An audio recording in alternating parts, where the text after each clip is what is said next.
Welcome to another exciting episode of Myths and Apps podcast.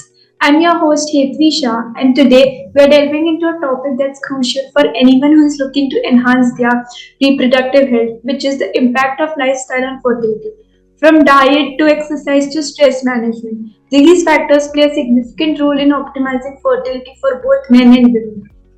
Joining us today to share her expertise on this important topic, we are thrilled to have Dr. Rachita Munjal with us. Dr. Rachita is a distinguished IVF specialist with over 15 years of clinical experience. Known for her compassionate approach and remarkable treatment outcomes, she has successfully managed over 3,000 IVF cycles. She is currently a senior fertility consultant at Cloud9 Group of Hospitals in Gurgaon. Additionally, she has authored several influential research papers in the field of reproductive medicine. So, Dr. Rachi, it is an absolute pleasure to have you with us today. Thank you so much, Hetvi, for this kind introduction. I am Dr. Rachita Munjal, as Hetvi already mentioned, and I am specialized for treating fertility issues in men and women.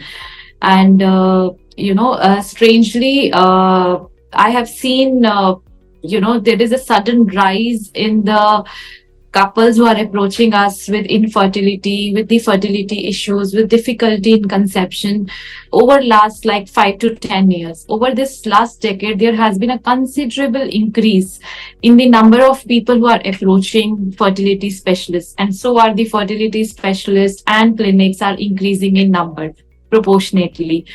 So sometimes we all wonder why it is happening. What is going wrong? Earlier there not used to be not so many issues where couples were facing difficulty to conceive.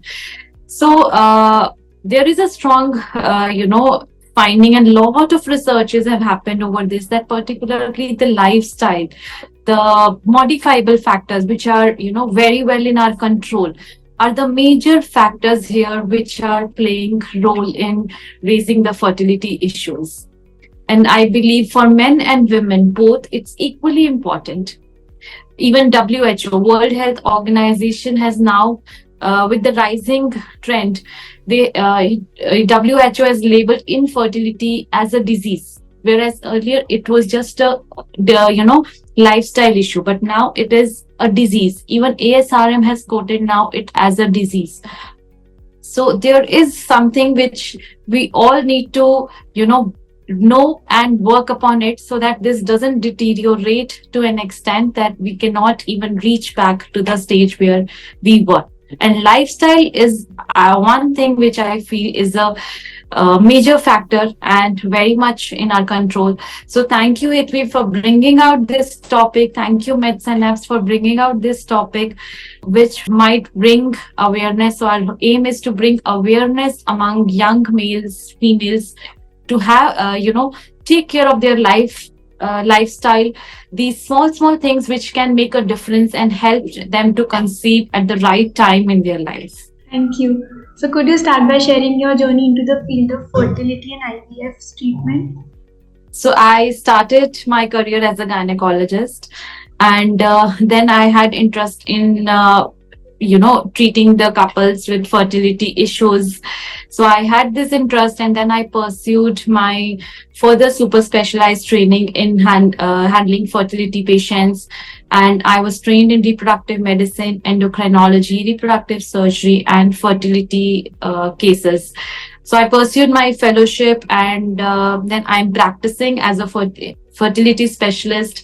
And as I said, with the rising number of cases, earlier I was handling obstetrics and gynecology patients as well, but with the rising number of patients in fertility, so I started, practicing only fertility and infertility and IVF, so that I can focus completely on these issues, because somehow I feel all the couples who are coming to us are very much emotionally and mentally they are very weak at that point of time when they are coming to us, and they are emotionally affected. So they need not only the medical approach here, not only some medicines and just the scientific treatment. Sometimes they need just some support, some counseling, some they just need to talk to. And that compassionate, that empathetic approach itself sometimes make a difference. I have treated so many couples where they come and ask me about IVF. That doctor, we have come to you for IVF treatment. And when, we just talk to them, just understand their problem and solve small issues which can be related to lifestyle or their work schedule or the schedule which they spend time together, simple small things. And then next month when they come with to me with the positive pregnancy news, so that's the moment for us also, so much happiness we get out of it. Because yes, there are treatments, there are many advanced treatments in assisted reproductive techniques like IVF, ICSI. Of course, they manage most of the cases, but the happiness which a couple or even a fertility specialist get when we are able to achieve a pregnancy just with simple approach, just talking to them, lowering down their stress levels by simple things. So I personally believe that these couples who are having fertility issues need some time, some compassionate approach towards them, and these things can happen, be solved with simple things. So that is why when I started, I pursued only infertility and IVF so that I can dedicate this time of mine to only talking to them, giving them that be their stress reliever. Sometimes you just need to be a bridge between, husband and wife also, to bring in that harmony and just help them trying. So here I am. So yes, thank you again for having me here. Yes. Thank you for sharing your inspiring journey, Doctor. Now let's dive into our main topic. How do lifestyle choices such as diet, exercise, and stress management play a role in fertility, and why is it important for both men and women to consider these factors? Yes. So as I already mentioned, lifestyle issues are one of the modifiable factors which we are in control of.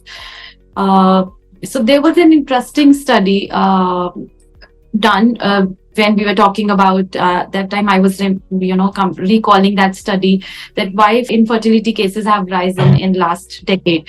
So there was a very interesting study over the men's sperm count. So last 38 years, the sperm quality, the sperm number in men have reduced by around 59%. And some say it is because of laptops. Men keep their laptops on their lap. That is why this all happened, because when the laptops were introduced, they were supposed to be laptops and to be kept on lap, which is not good for men as well women, because laptop produce heat, and that heat, when it is around the testicle area, around the scrotal area of men, it damages the sperm and increase the oxidative damage of sperm. So some say it is because of the mobile phones which produce electromagnetic radiation. Some say it is because of the lifestyle, be it smoking, alcohol, or some say it is because of unknown factors. But as a clinician, I strongly believe that this decline in the sperm quality as well as sperm number might be due to the avoidable factors, which is lifestyle, what we eat, what we do, how we sleep, how we manage our day, how we manage our stress. So all these things, I think, play a major role here. And that is why, because we have stopped taking care of ourselves and our lifestyle, and that is why this is happening. And even in women, there are so many studies wherein, studies have found that women are having earlier menopause. The incidence of irregularities in the menstrual cycle or anovulatory cycles, which means there is no ovulation happening, is also increasing. So these factors, like what we eat, about the exercise, there has to be a particular sleep pattern of at least 7 to 8 hours a day. And there has to be a work-free time from, where we are not having any stress, is very important. And apart from that, smoking, alcohol, we find a lot of teenagers and young couples and even teenagers coming we keep seeing in our society, they are smoking, they are consuming alcohol, and even young adults, it's very common nowadays, which again, smoking is the biggest enemy for our egg as well as sperm. Alcohol itself is a major teratogenic. It causes abnormality in the fetus. It also affects the egg as well as sperm. So all these things definitely play a major role in affecting the fertility. In women, it affects the ovulation, the egg quality, egg number, even the chances of implantation.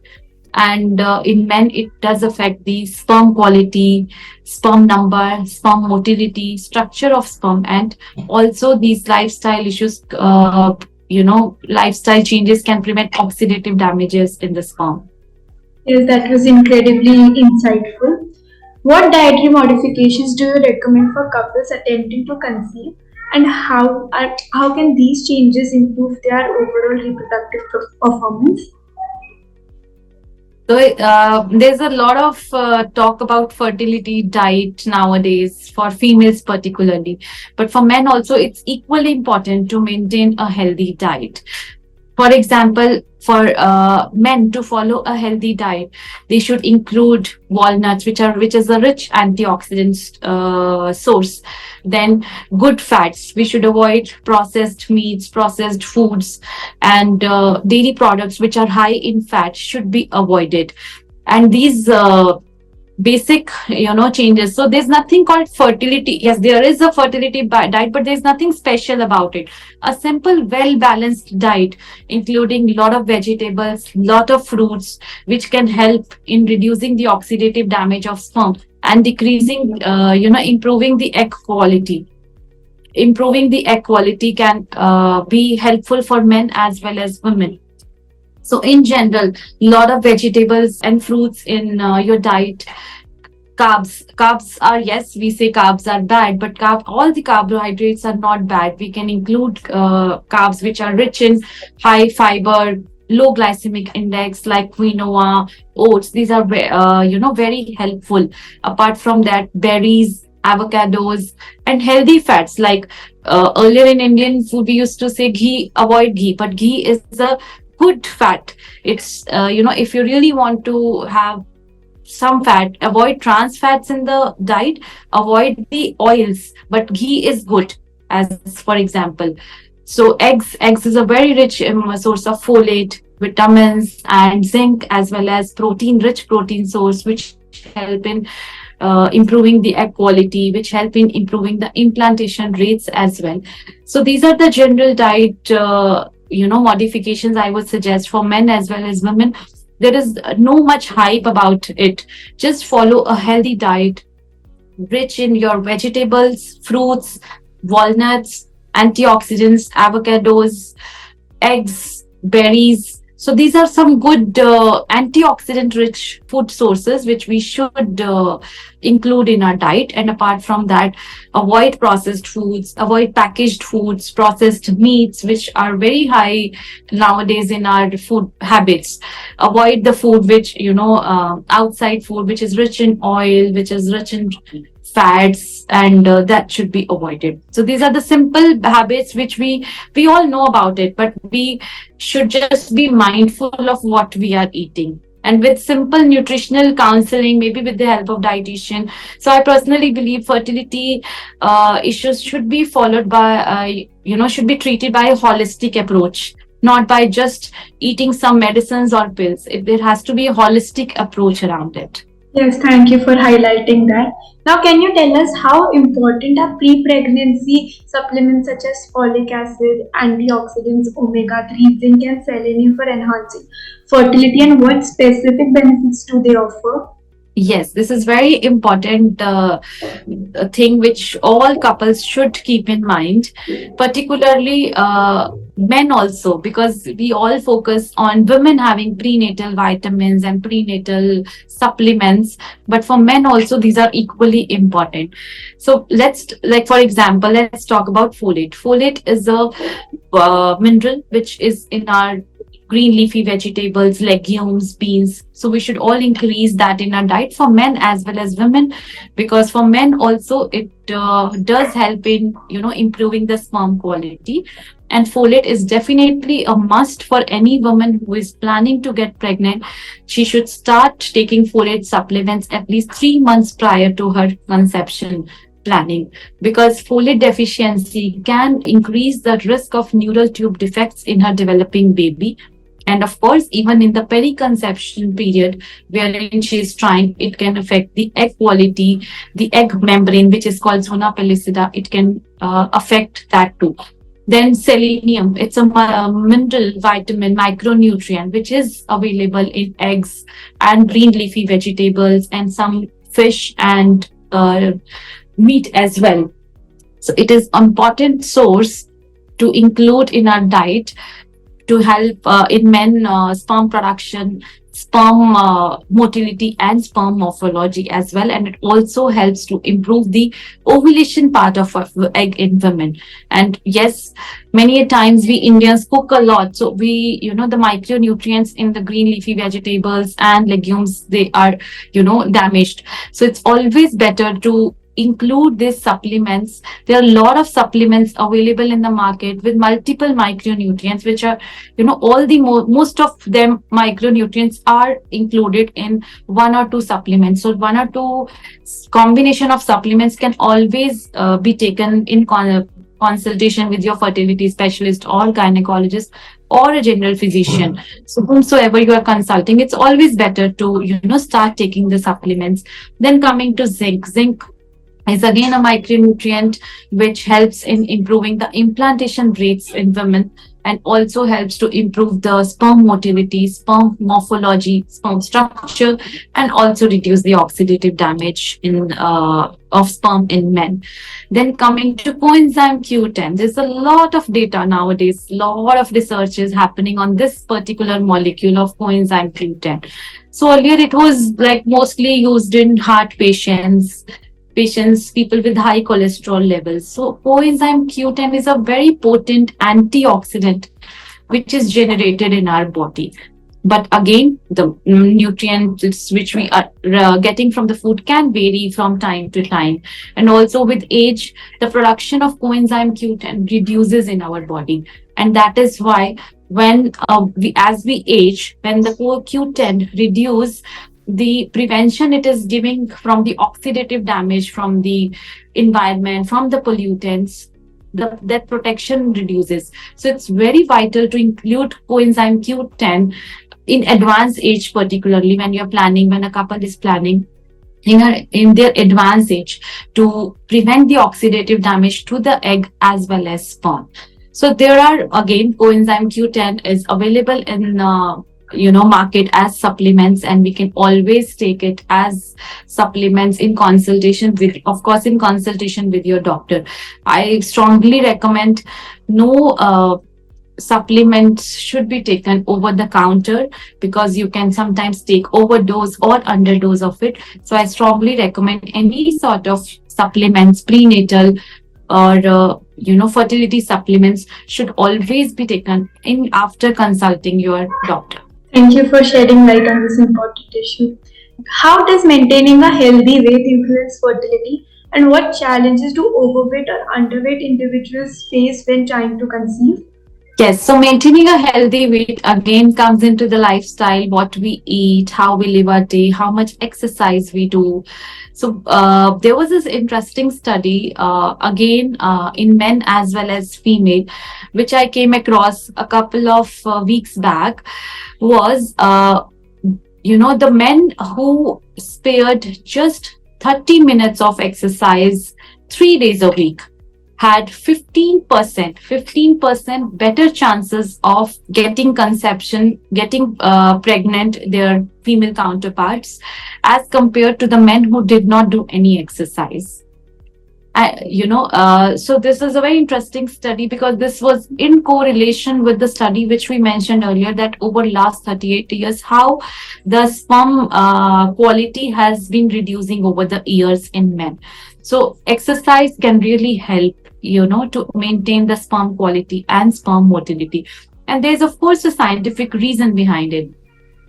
So when the adipose tissue, the fat tissue increase in a man's body, there is in the adipose tissue, the balance between the estrogen and testosterone deranges, because there is a peripheral conversion of these hormones. Peripheral conversion means in the adipose tissue, it changes into estrogen when the adipose tissue is higher, and it deranges the testosterone levels, and ultimately it also affects the sperm quality and the sperm structure as well, and sperm motility.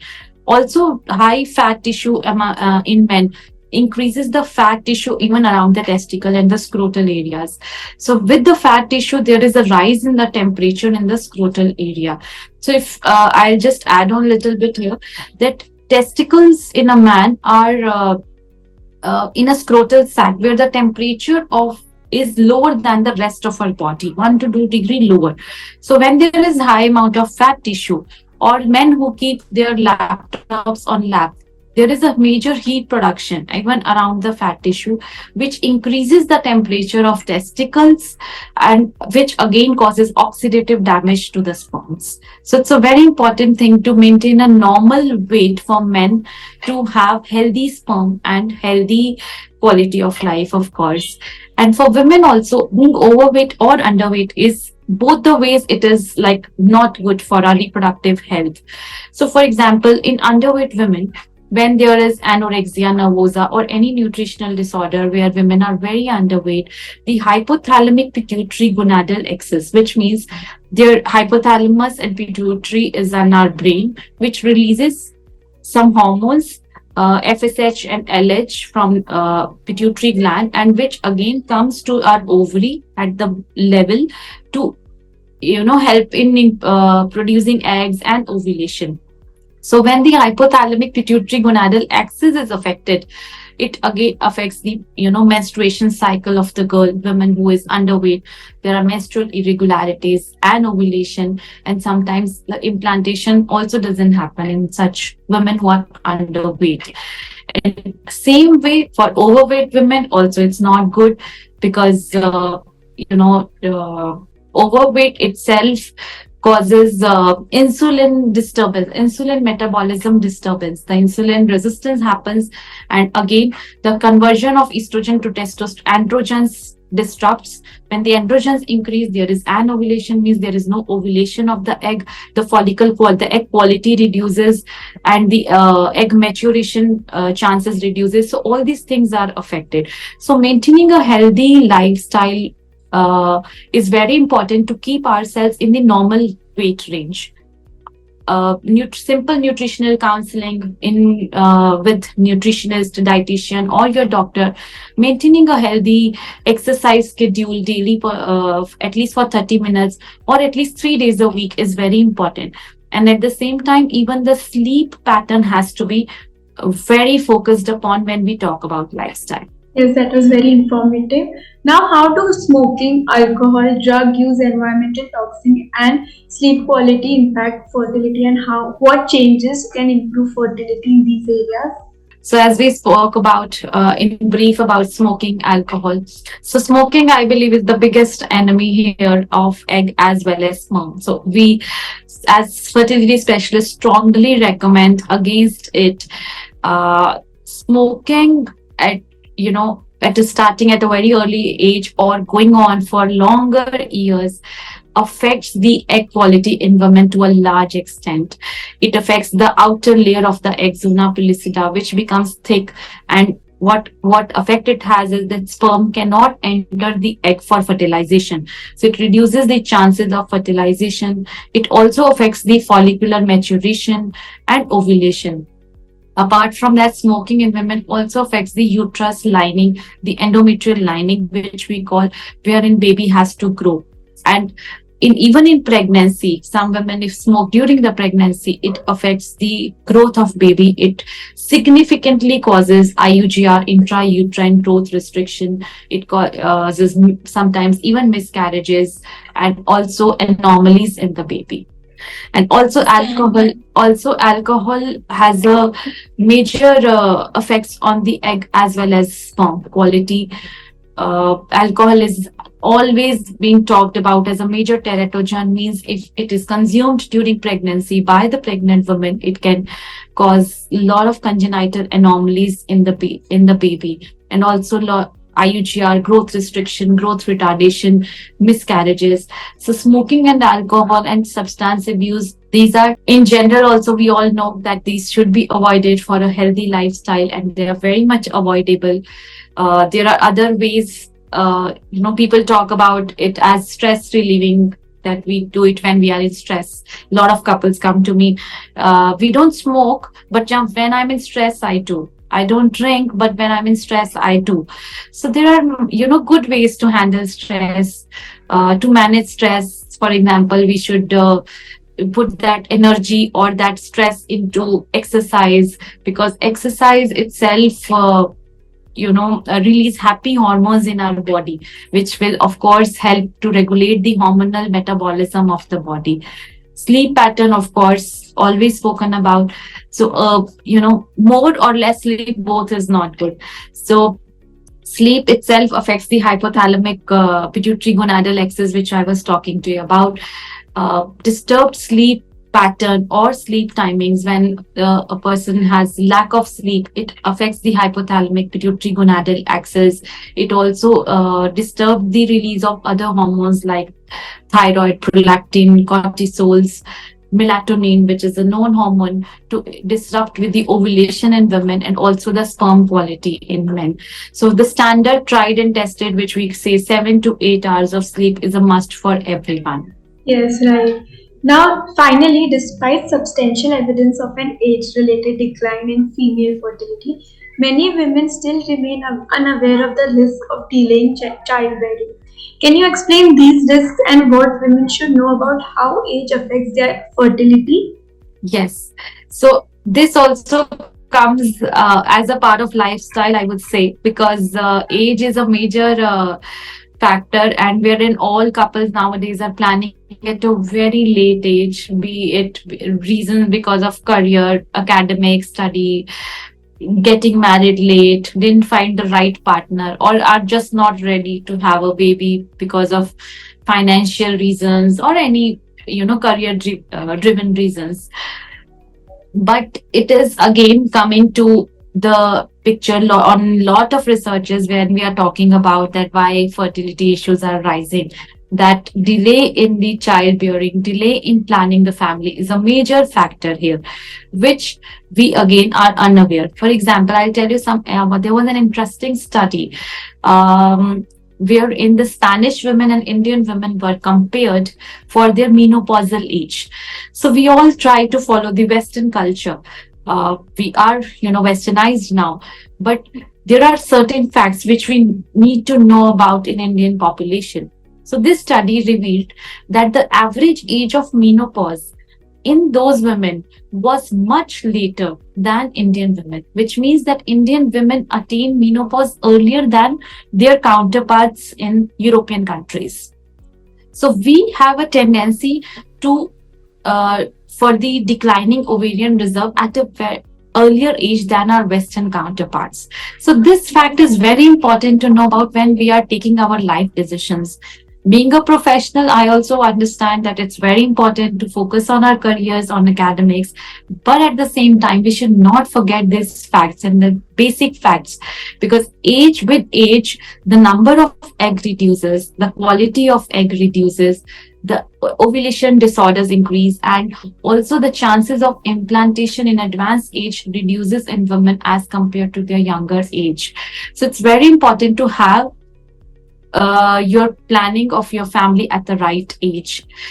And in case, I would also want to add on for the women here who are planning to delay their pregnancy because of any reason, which is okay, valid. But in that case, there is always nowadays an option of egg freezing, wherein they can freeze their eggs in their late 20s or early 30s, which is the best time to freeze their eggs, because at that point of time, eggs have the highest reproductive potential. The best time to freeze the eggs is the late 20s or early 30s. So I would highly recommend women who are planning to delay their pregnancy because of any reason, egg freezing is a very feasible option, and wherein these eggs can be frozen for up to 10 years, and they can use these eggs for pregnancy whenever they want to, or whenever they plan to have their baby. And yes, also about the men, so we always believed, a lot of like people believe this, that okay, men can produce semen up to like very advanced age, be it 55, 60. Women stop menstruating, women finish their eggs, exhaust their eggs, when we talk about biological clock in women, but we don't talk about biological clock in men. So again, there are a lot of studies which have been done on men and age related effects on the sperm quality and sperm motility. And there was an international study, a very interesting study, wherein it revealed that in men with the advancing age, the sperm quality reduced, the sperm number also reduced, sperm motility as well as sperm structure reduced, and the oxidative damage which increased with the age in sperm reduces the potential reduces the fertilization potential and the potential of making their women counterpart pregnant reduces. So we all, there's a myth that men can produce semen at a very advanced age. That's right. But we are talking here about the sperm quality and its potential to make the woman pregnant. So that definitely reduces with the age. So we all working couples should know that yes, career is important, everything is important, but at the same time, planning a baby, planning a family is very important at the right age, because even if you get pregnant, there are more chances of miscarriages in advanced age. There are increased chances of recurrent abortions, or increased chances of abnormalities or anomalies in the child when a woman conceives at an advanced age. Thank you, doctor, for sharing your expertise and offering such detailed advice on enhancing fertility through lifestyle changes. It was a pleasure having you with us today, and we look forward for more discussion exploring various topics in the future. Thank you so much, Hetvi, for bringing out this interesting topic, and I hope we will be able to raise some awareness amongst the viewers, and which will help to some extent to them to plan their fertility and their lives. Yes, right. And thank you to our listeners for joining us today. And if you are a healthcare professional with questions or an interest in exploring more medical topics, remember to connect with us on MedSynapse platform. MedSynapse platform is not just a resource, it's a dynamic space where you can connect with your medical peers, participate in meaningful discussions, and contribute to the ongoing evolution of healthcare. Until next time, prioritize your well-being by making mindful lifestyle choices. Take care and stay healthy.